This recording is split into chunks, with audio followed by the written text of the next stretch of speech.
This is episode 3 of the Super Parent Syndrome, and I am your host, Dr. Nick Fanning, working dad of a blended family of 4. Today's topic is, you were born awesome. Parenting in the 21st century is ever evolving, and while you balance work, kids, and your sanity, it's easy to feel discouraged. Welcome to the Super Parent Syndrome with your host, Dr. Nick Fanning. Hello, my beautiful brave parents out there. Doesn't matter who you are, how much money you have, single or married. If you have kids, you have stress and fears and doubts. And I am here, like always, to tell you that you are not alone. Today, we are going to talk about how you were born awesome. The big thing on this one, do you believe the lies that you tell yourself? And what I'm talking about with that is that self-talk. And unfortunately, those demons inside of us that tell us that we're not enough, that we're not smart enough, that we're not strong enough, that we're not even have the best energy, that we're just tired and we're fakes because we're just trying to get by and get through the day. And sometimes there are days where we are just trying to get through it. But those lies that we tell that we're not kind enough or giving enough, or maybe that we don't have enough money and that we can't, our kids don't love us enough, or all those different things that we tell ourselves. And the thing is that you got to really button down and really understand, would you want your own children talking to themselves like this? Or even somebody else telling them these same lies? And of course not. But it's just not that easy to stop. And so, therefore, I need to take this episode to give you a much needed reminder. You were born awesome. Now, this has a lot of different implications on this. You were born to be amazing.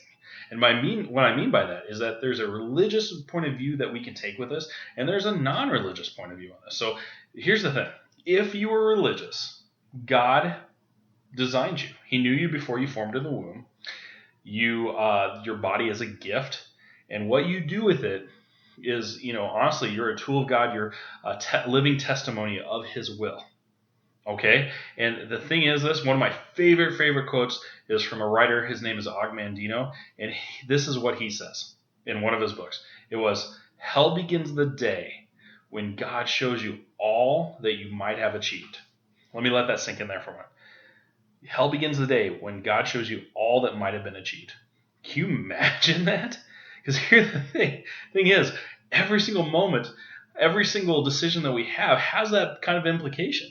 And again, like in the previous episode I talked, we can either just coast and go down, or we can pivotally improve ourselves every single day, improve our relationships, improve our intentions, improve even the mindset of our children by how much we put into them.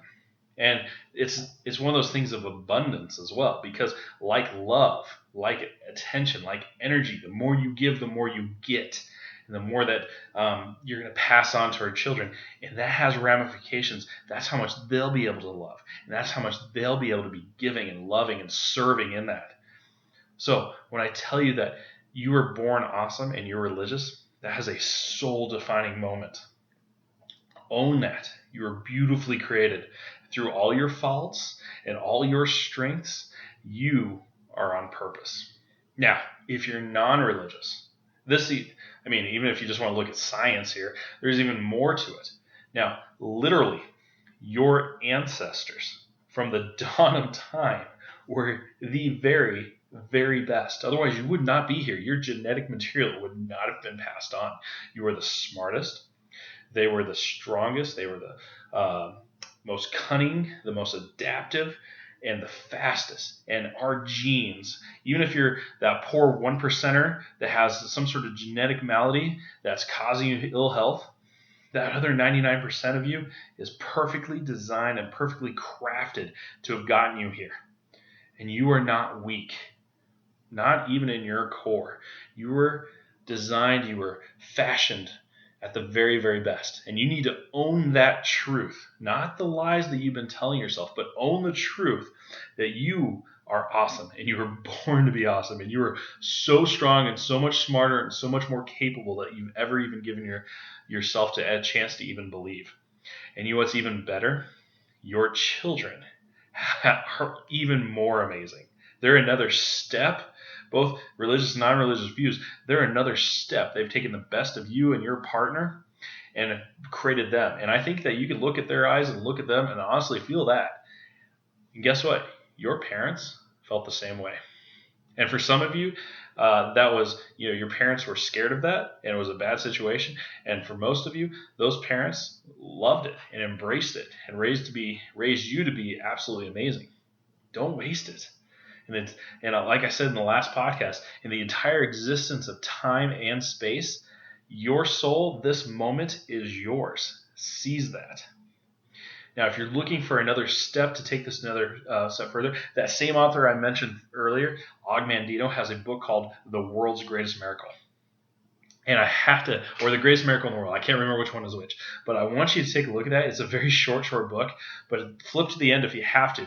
In the end, it's a fictional book, but at the end is a memorandum or a memo from God to us. And in it explains about how each of us is the world's greatest miracle. That we've beat out, heck, if you want to even just talk science here, you've beat out 6 million other sperm just to be created. We were not an accident. And you have that glorious purpose and that glorious intent inside of you. And that you are not a mistake and that you were gloriously fashioned. And so, folks, you need to own that. Now, the action step that you need for today and your challenge.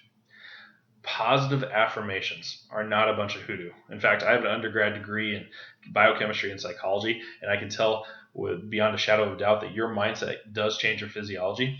And so your mindset is a big, big factor as far as changing things. And so that's what we got to do, is change your self-talk. So the weird thing is that because those listening are just like me, I know you because I am you. And so instead, I want you to help your children come up with a daily affirmation. For some of us, we just don't have time and we'll put it off. But for our kids, hey, we put it above and beyond. So make it fun. Little kids are so easy, and they love this exercise. They love standing in front of a mirror and doing it. They love the repeat after me sort of thing, and they have a lot of fun even if you put activity to it. And the older kids, hey, you've got to be crafty. Start with having them do a situational type affirmation, so that way you're almost fooling them into it. So whether it's for a test or maybe a start of a play or you're taking a shot or something like that, or even some sort of other routine, you know them best. But let's break that cycle. Get inside your heads and make sure that we take our own self-talk game to a new level, but make sure that we also bring our kids along as well. Imagine if we were all just 1% more positive about ourselves. Imagine if you're just 1% more confident with your dealings with at work or dealings with our children, or more positive, or even just a little bit happier. And so, folks, I challenge you. Don't take this exercise lightly. It has ramifications for generations. Imagine your grandchildren doing this. But we have to lead by example. So, again, this is Dr. Nick Fanning, leading with another challenge for the Superparent Syndrome. And I will see you next week. Thanks for listening to another episode of the Superparent Syndrome. Please be sure to visit peptalksforparents.com for more content and our free newsletter. And remember, you are not alone.